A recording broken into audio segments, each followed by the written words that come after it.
உம்முடைய நாமம் பரிசுத்தப்படும்.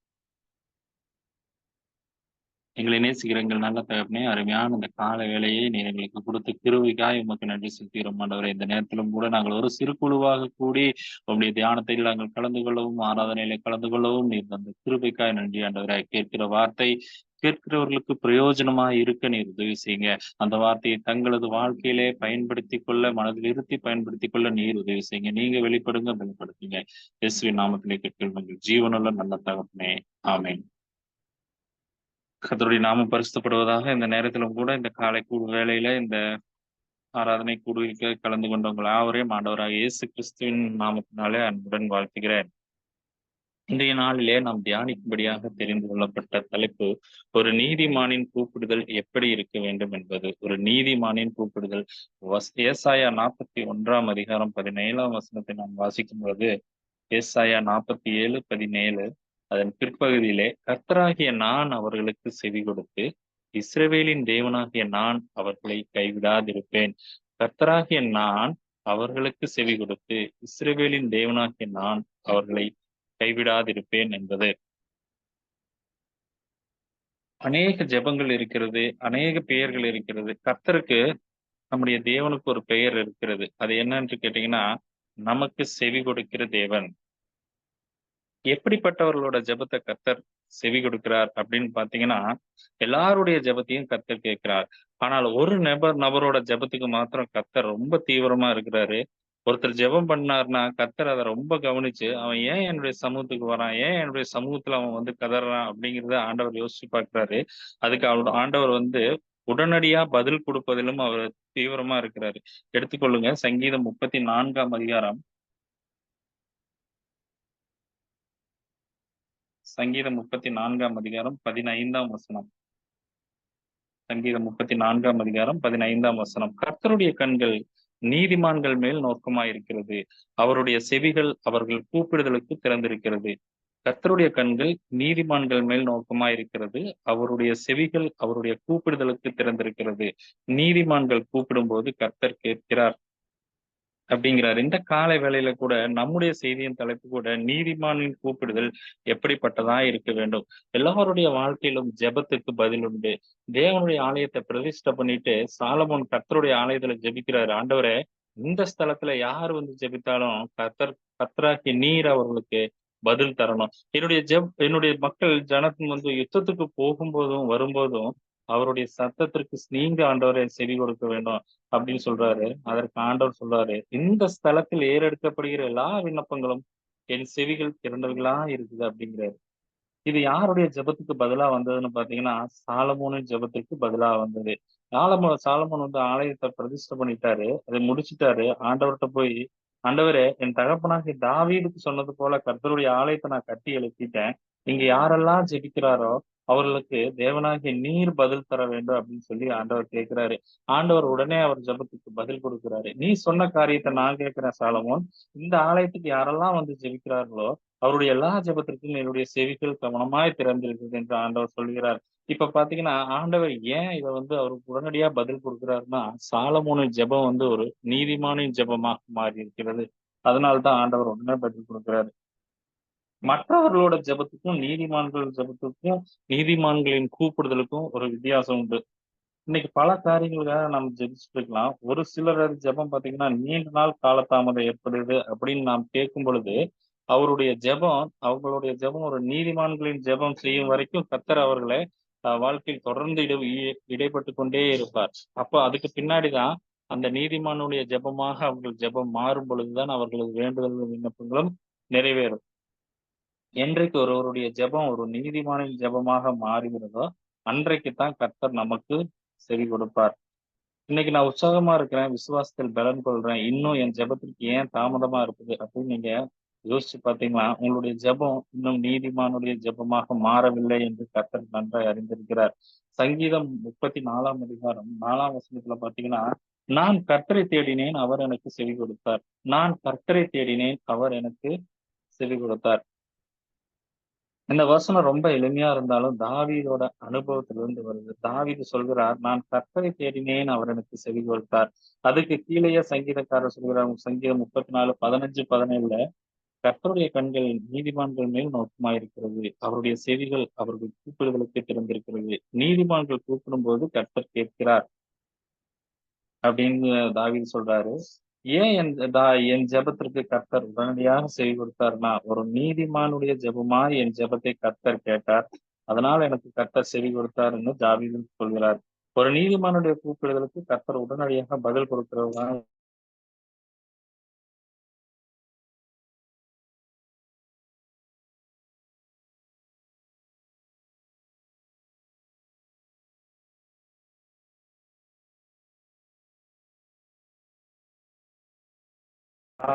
17ஆம் வசனம். அப்பொழுது தாவீது அந்த பிள்ளைக்காக தேவனிடத்தில் பிரார்த்தனை பண்ணி, உபவாசித்து உள்ளே போய் முழுவதும் தரையில் கிடந்தான்.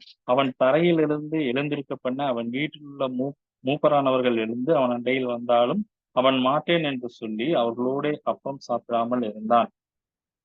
இந்த வசனத்தை நம்ம தியானித்து பார்க்கும்போது, இந்த வசனம் எப்ப நடந்ததுன்னா, தாவீது துன்மார்க்கனா இருந்த பொழுது நடந்த ஒரு காரியம், நடந்த ஒரு ஜெபம். 16ஆம் வசனத்துல பார்த்தீங்கன்னா, தாவீது உபவாசம் இருக்காரு.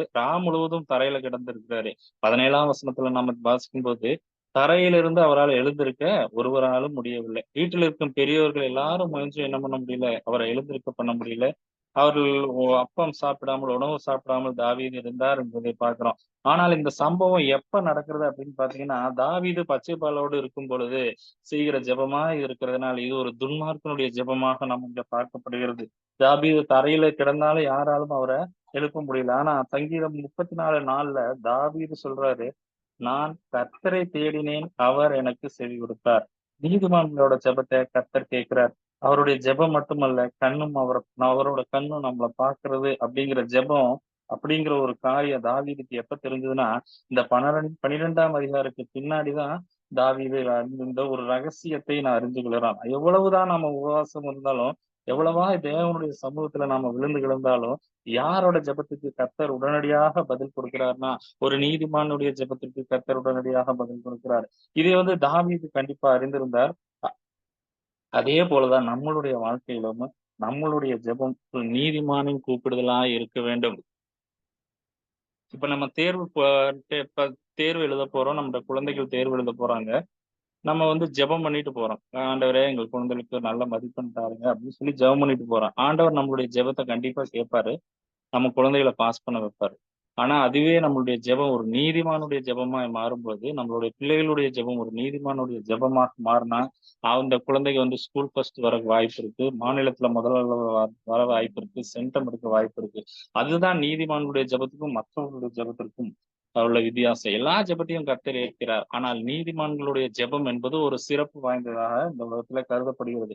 இந்த காலை வேளையில கூட நீங்க நம்ம சிந்திச்சு பார்த்தோம்னா, நம்மளுடைய ஜெபம், நம்மளுடைய கூப்பிடுதல் எந்த வகையில் இருக்கிறது அப்படிங்கிறத நம்ம கொஞ்சம் அனலைஸ் பண்ணி பார்க்கணும். நம்மளுடைய ஜெபம் ஒரு நீதிமானின் கூப்பிடுதலா இருக்க வேண்டும். இந்த நீதிமானுக்கு கர்த்தர் ஏன் இவ்வளவு கவனம் செலுத்துகிறார் அப்படிங்கிறத நம்ம பார்க்கலாம். இந்த நீதிமானுக்கு கர்த்தர் ஏன் இவ்வளவு கவனம் செலுத்துகிறார்? ஏசாயா 26ஆம் அதிகாரம் 7ஆம் வசனம்.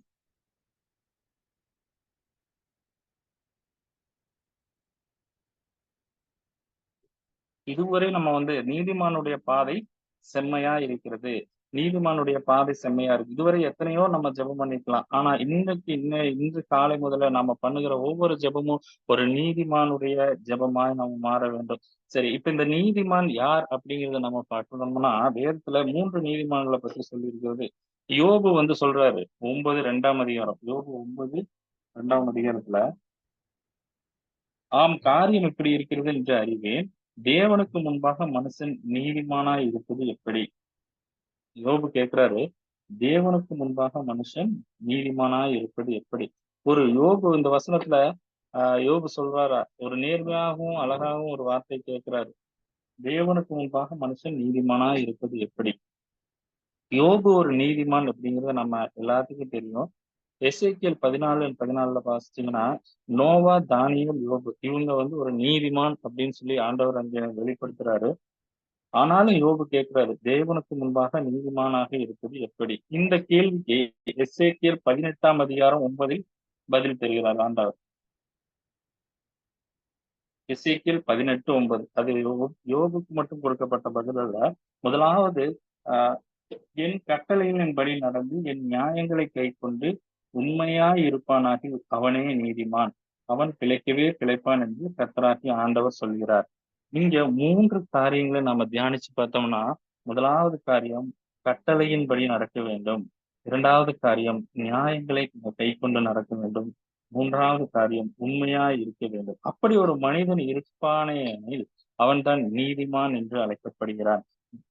அப்ப யார் இந்த நீதிமான் அப்படின்னு பார்த்தீங்கன்னா, முதலாவது கட்டளையின்படி நடந்து கொள்கிறவன், 2வது நியாயங்களை கைக்கொண்டு நடக்கிறவன், 3வது உண்மையாய் இருப்பவன் நீதிமான் என்று ஆண்டவர் சொல்கிறார். நம்ம இப்ப பொதுவா இந்த 2 காரியங்கள நம்மனால நிறைவேற்ற முடியும். ஆனா 3வது இருக்கிற காரியத்த நம்ம நிறைவேற்றுவது சிரமம்.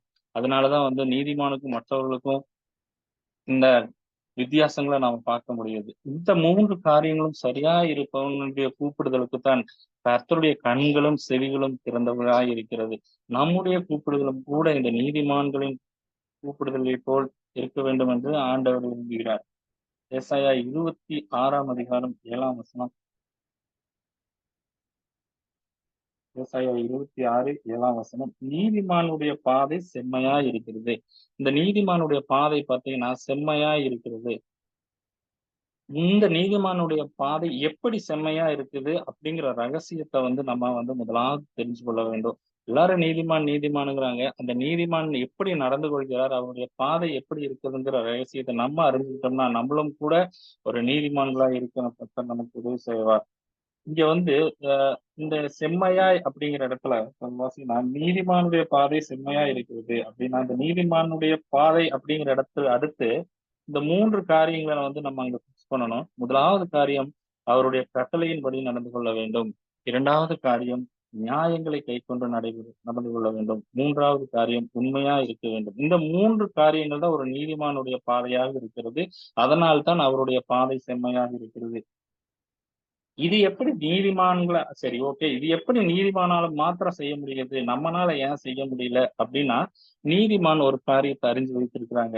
அது என்னன்னு கேட்டீங்கன்னா, சங்கீதம் 118, 20ஆம் வசனம்.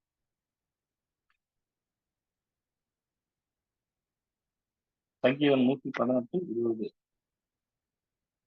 கர்த்தரின் வாசல் இதுவே, நீதிமான்கள் இதற்குள் பிரவேசிப்பார்கள். கர்த்தரின் வாசல் இதுவே, நீதிமான்கள் இதற்குள் பிரவேசிப்பார்கள். இப்போது நீதிமான் தன்னுடைய வாழ்க்கையை செம்மையாய் வைத்திருப்பதற்கு முதலாவது செய்ய வேண்டியது என்னன்னு கேட்டா, கர்த்தருடைய வாசல் இது அப்படின்னு அவர் நம்ம கண்டுபிடிக்கணும். நம்மகிட்ட வேதம் பல வாசல்களை நமக்கு வேதம் காட்டுகிறது. ஆனாலும் இந்த நீதிமானுடைய பார்வை எதுல இருக்கிறது அப்படின்னு பார்த்தீங்கன்னா, கர்த்தருடைய வாசல் எது என்பதை அறிந்து கொள்ள ஆர்வமா இருக்கும். ஏன் நீதிமானுடைய பாதை செவ்வையாக இருக்குது அப்படின்னு நம்ம பார்க்கும்போது, என்னுடைய வாசல் இதுதான் அப்படிங்கிறத அந்த நீதிமான் அறிந்து கொள்ளறாங்க. இன்னைக்கு காலை வேளையில கூட நம்ம முன்னாடி பல வாசல்கள் இருக்கலாம், பல கதவுகள் இருக்கலாம். ஆனால் ஒன்றை மட்டும் நாம் தெளிவா கண்டுபிடிக்கணும். எது கர்த்தருடைய வாசல்? இதுதான் கர்த்தருடைய வாசல். இதுல போனா தான் நான் செம்மையா இருப்பேன். அப்படிங்கிற ஒரு காரியத்தை நம்ம அறிந்து கொள்ள வேண்டும். அப்படி நம்ம அந்த கர்த்தருடைய வாசலை அறிந்து கொள்ளோமானால், நம்மளுடைய கூப்பிடுதல் ஒரு நீதிமான் கூப்பிடுதல போல இருக்கும். இப்போ இந்த கர்த்தருடைய வாசல் எது என்பதை நம்ம எப்படி கண்டுபிடிக்கிறது? அப்புறம் நீதிமானின் பாதையை கண்டுபிடிச்சாச்சு. அது அவர் எப்படி செவ்வையா இருக்கிறாருங்கிறத நம்ம பார்த்தோம். ஆ அதுக்கு காரணம் கர்த்தருடைய வாசல் அப்படிங்கிறத பார்த்தோம். இப்போ அந்த கர்த்தருடைய வாசல் எது என்பதை நம்ம எப்படி கண்டுபிடிக்கிறது? நீதிமொழிகள் 16ஆம் அதிகாரம் 17ஆம் வசனம். தீமையை விட்டு விலகுவதே செம்மையானவர்களுக்கு சமனான பாதை. தன் நடையை கவனித்திருக்கிறவன் தன் ஆத்துமாவை காக்கிறான். இந்த பாதையில ஒரு பாதையில தீமை இருந்தா நம்ம அதுல போகக்கூடாது. அப்படியே போகாமல் இருந்தா நம்முடைய பாதை செவ்வையாய் மாற்றப்படும். நம்முடைய பாதை செம்மையாச்சுன்னா, நம்ம நடக்கிற சமமான பாதை தான் கர்த்தருடைய வாசல். பாதையில தீமை இருந்தும் விலகாத ஒரு மனிதன் இருந்தான்னா, சிம்சோன் ஒரு மனிதன் இருந்தான். இந்த பாதையில தீமை இருக்குது என்பதை அறிஞ்சு அவன் என்ன பண்ணான், பலமுறை போய் கடைசியில தான் அவனுடைய ஆண்டவர்கிட்ட அவன் நோக்கி கூப்பிட்டான். அவன் கடைசியில ஒரு ஜெபம் ஏறெடுத்தான். அந்த ஜெபம் தான் ஒரு நீதிமானின் கூக்குரலாக மாறினது. சிம்சோன் பண்ண முதலாவது ஜெபம் பார்த்தீங்கன்னா, இந்த வனாந்தரத்துல நான் செத்து போகக்கூடாது ஆண்டவரே! எனக்கான ஒரு நீரூற்று நீங்க திறங்கன்னு ஜெபம் பண்ணான். கடைசியா பார்த்தீங்கன்னா, அவன் அநேக ஜெபம் பண்ணியிருக்கலாம். அதுல அந்த முக்கியமான ஒரு ஜெபம், இந்த பெலிஸ்தியர் அனைவரையும் நான் சங்காரம் பண்ண எனக்கு ஒரு பலன் தாருங்க அப்படின்னு சொல்லி சிம்சோன் ஆண்டவர்ட்ட கேட்டான். முதலாவது பண்ணின ஜெபம் நீதிமானின் கூப்பிடுதலா இல்ல. ஆனாலும் அவர் கடைசியா பண்ணின ஜெபம் ஒரு நீதிமான்களின் கூப்பிடுதலாய் மாறினது. அதனால அந்த இடத்துல ஒரு ரட்சிப்பை அந்த ஜனங்களுக்கு ரட்சிப்பை கர்த்தர் கொண்டு வந்தார். அவனுக்கு கண்கள் போய்விட்டது. ஆனாலும் கடைசி நேரத்துல கர்த்தரின் வாசல் இது அப்படிங்கிறத அவன் என்ன பண்ணிட்டான்? அவன் கண்டுபிடிச்சுட்டான். இந்த கால வேளையில கர்த்தர் உங்கள பார்த்து சொல்லுகிறாரு, என்ன பார்த்து சொல்லுகிறாரு. உங்கள் பாதையில தீமை இருந்தால் ஒன்று நன்றா நம்ம அத அறிந்து கொள்ளணும். இது கர்த்தருடைய வாசல் அல்ல. யாராக இருந்தாலும் சரி, இந்த பாதையில தீமை இருக்குது அப்படின்னு தெரிஞ்சா, அந்த பாதையை விட்டு நம்ம உடனடியாக விலகி செல்லணும். நம்முடைய பாதையை கர்த்தர் செம்மையாக மாற்றுவதற்கு வல்லவராய் இருக்கிறார்.